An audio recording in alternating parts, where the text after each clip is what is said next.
Hi there, Sanmunani Mulweni. Welcome to Felix channel. If you're new here, please subscribe before the end of the video. If returning, thank you for love and support. I appreciate you.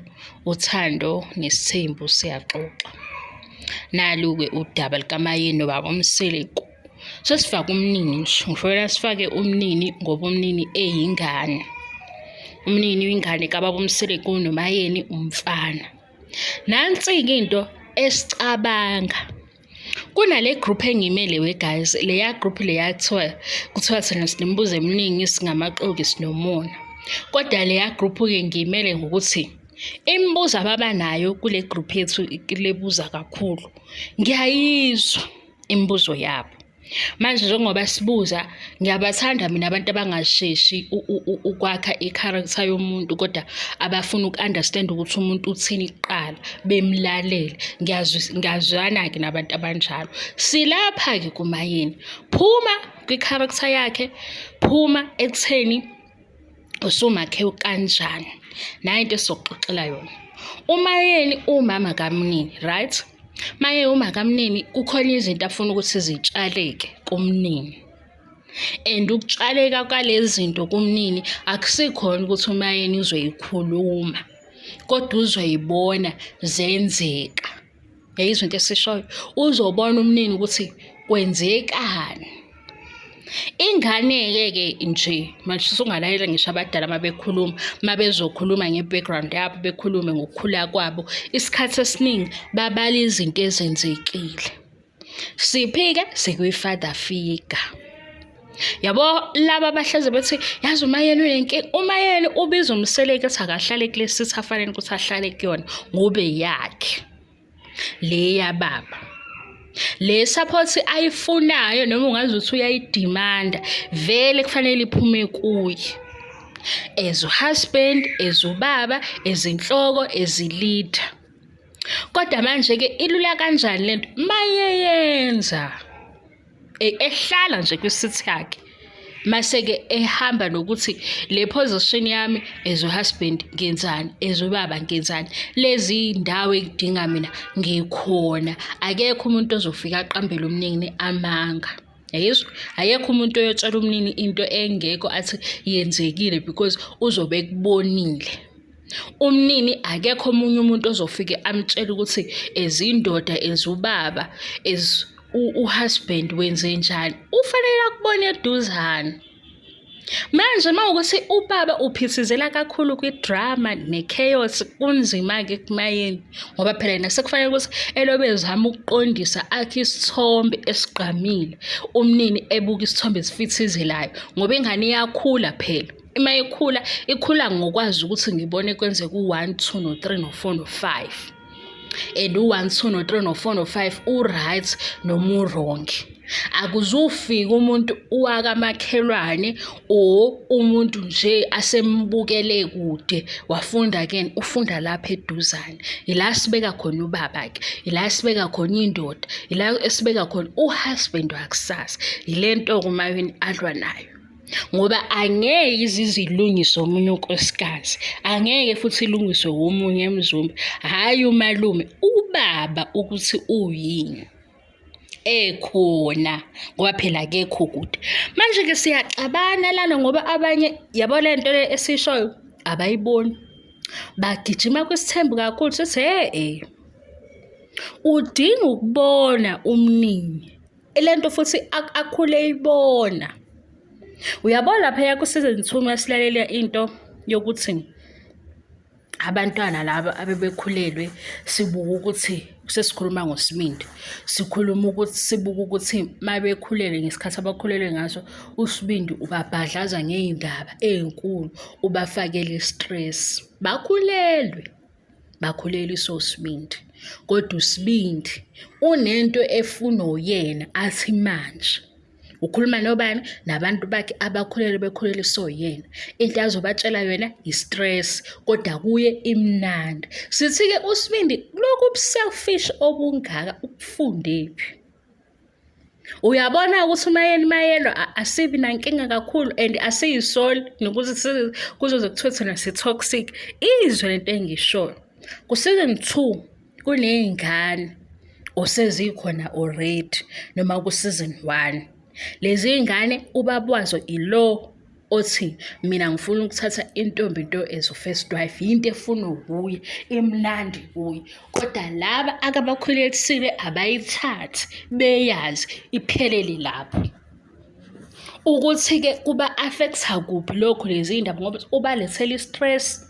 Lezi ngane lezi ziyacabanga ukuthi emakubo kuzothiwani, yena uthi mina because idlozi lami as a Zulu man fanele ngenze into eqondile, ngifuna intombi nto kodwa ukhulelisiwe. Mase siyayibuza ukuthi uSibindi sizothi uyingane kabani? Uyabo? Uma kumayeni ecasukile ngisekhomba ngezandla ayikho into ethi ndiki. Kithi ithi nje thina si-toxic ngokuthi siyam-understand. Izinto engishoyo injalo. Manje-ke kumnini lo omdala sisamkhipha ngaphandle uyoyiphaphamela yena. Umnini ufanele abone ukuthi nazi izinto ezenzeka empilweni. Ubaba uyakwenza ukuthi mawukuthi indaba ethinta nodokotela ukhona. Akuze ukuba i-call yokubiza omunye unkosikazi kwi-call kababa, kwi-position kababa. Asikhathali ukuthi mhlawumbe bafuna ukumshilda kanjani amanye amakhosikazi, befuna ukuthi beqamba amanga bese hayi kimi akufani. Amanga phela ayazwakala. Ileyo-ke into ukuthi wena uma yena ngeke uzom-understand, kodwa thina la kwi-group yethu yamaxoki angasiwa amaxoki siyam-understand. Ukuthi kanti manje wayekubeka konke kwi-vision masethi-ke lapha ey'khaleni zakhe uyongena kanjani, noma uzobatshela ukuthi isithembu vele kwisithembu ngeke nize niyithole i-support. Kwisithembu ngizofike ngishiye imali etafuleni mayikhona imali. Iy'ngane-ke zifunda sithini ngoba iy'ngane yikho la y'tholakala y'casukile khona ukuthi kanti iy'ngane azimfuni umuntu okhulunyelwayo. Buza ama-2K. Iy'ngane ayifuni kuchazwe, zizosho into eziyibonile ukuthi ubaba wayesenzela ukuthi nokuthi nokuthi, ubaba ubenza ukuthi, ubaba besixoxa naye ukuthi. Hhayi ukuthi uzoripothelwa. Phela umuntu oripothelwayo ongekho. Angase siyabuka lapha yokuthena ngesithembu sethi yini izinto ey'ningi kube ngathi kuhanjiswa i-report. Yebo leyo nto leyo. Ngoba phela i-report siyazi ukuthi kutshelwe umuntu obengekho la ukuthi u1 2 no3 no4 no5 no6 wenzeke kanjani. Nayi i-report. Ngisho emsebenzini i-report ibhalelwa lo ozofika e-check amabhuku ukuthi ame kanjani ngoba yena akekho kuleyo position ukuthi ebone ukuthi lokhu kwenzeke kanjani. Uyaripothelwa.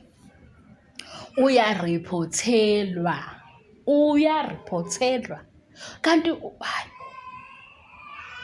uyaripothelwa. Kukhona mhlawumbe ongathiwa u1 2 no3 lona kuyariphothwa ngoba ngempela akakwazi ukuba khona. Manje sekukuningi kakhulu aripothelwa khona. Lento seyibuza ukuthi usuke kuphi? Sithi siyambona noma akhwela useqinqo akusekugula. Sithi siyambona mase kuyacomplaina nazi inyembezi sezikhona sefuna ukukhala sekunenyembezi. Akasangingize akasakwazi ukukhuluma.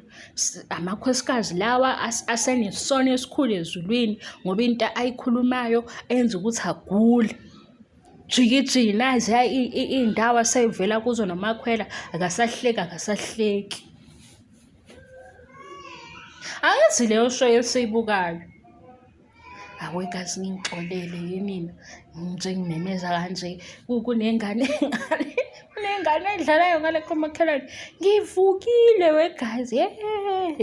Yabo khona lento khona lesifo esingaziwa ukuthi yini. Lento evele icishe ngathi icishe umoya icishe uphefumulo ukhathale benginaleyo nto. Ngaya yadokotela wasiza udokotela awuphumule phumula nje yonke indawo. Manje wegazi bengihluleka ngisho ukumemeza mangikhuluma. Manje ngoba ngikhuluma sengiyaziza ukuthi hayibo ngiyamemeza. Hayibo. Ngiyaxolisa ukuthi ngathi ngiyaqala ukukhuluma ngimemeza. Ngiyaxolisa kuleyo ndawo. Ngathi ngingamemeza nje. Wegazi mina ngiyazi into eyenzeka kithi noma lento iyini. Ukukhuluma nje kakhulu bese ngingasakwazi ukuthi ngikhuluma kanjani, ngikhuluma kakhulu. Leyo nto leyo ingenza ngibe worried ukuthi hayibo sengizokhulumela phansi. Ukuzwa ukuthi ukukhathala emzimbeni, ukukhathala ngisho ukukhuluma. Manje ngiyezwa ukuthi umoya wami usu-right, ngi-right kakhulu, kodwa manje ngathi ngizomemeza kakhulu. Ningixolele-ke ngoba ngathi i-order anginayo. Nakho kuvele kumemezeke uma ngikhuluma. Nokucasuka nje kwegazi angazi, bese ngikhathele. Ayikho into ebingathi ngiyayazi. Bengisaba nokuthi nje mhlawumbe, guys, ukubona ukuthi uma ugula yonke into ivele ibe nzima, usucabanga ukuthi ngizohanjelwa umqondo. Hawu, smakade. Ngiyaxolisa ukuthi sangalela, hayibo. Cha, ukugula kuyinto embi. Kuyinto embi ukugula. Lapho angikwazi ukukhomba ukuthi ngine-pain kuphi, nje umzimba wami ubhatata, utamatisi othambile, ngikhathele. Hayi, kodwa akunani. Niqaphele nezinto enizidlayo guys. Uhambe ubavakashele odokotela nje wenze i-check-up. Thina nje siphile emhlabeni omubi. Asazi noma khona izinto ey'fakwa la ekudleni. Uyi-check-e yonke indawo. Ngoba nje khona izinto ey'vele y'khathaza umzimba. Nalesi stress-ke sisitholayo nje ngokuba se-South Africa. E-South Africa une-stress esikulindile. Izwe eliphendukile, elibheke kubi e-South Africa, hayi kuphi. Mina yazi ngiyafisa ukuthi izwe lethu libuyele kudala. Noma mhlambe kudala ukuthi besingazi, besibancane, besiphila nje ngokukhululeka singazi lutho. Hayi manje uthi iy'ndaba ezimbi. Bengizokhuluma ngoMayeni ukuthi uMayeni ngeke uze umu-understand uma usuke into ungayibuki eduze. Into yonke uyithatha uyifake kwisithembu. Ukuba ubaba, nokuba umnyeni, nokuba i-leader, uMayeni ufuna umnini akubuke kubaba wakhe ngokwenza izinto ey'qondile. Noku-attend izinto akufanele ukuthi ayi-attend ukuze naye akhule nokuyazi leyo nto. Ngoba manje ukukhula mhlampe ebuka ukuthi hayi ubaba akakwenza ukuthi naye uzocabanga ukuthi bekuyinto e-right. USibindi sizwa lapha kuthiwa ngesikhathi se-pregnant akakaze ahambe uyobuka iy'ngane kwi-TV lapha yazisesiswini kodwa iy'ngane zakhe. Asikhulumi thina ukuthi i-allowance yakhe ithini monthly, ubaba wakhe umnikani. Mhlambe ngagibela ibhanoyi ey'ndizi sisho kuba khona kwakhe. Ayizwe into. Uma eseqheliswa ufuna uzosibhalela ku-social media. Thina ku-social media siyangena siphume kuwo. I-reality yakho iqondene nawe. Baba yini guys, nogema kukhona, angisazi kukhona.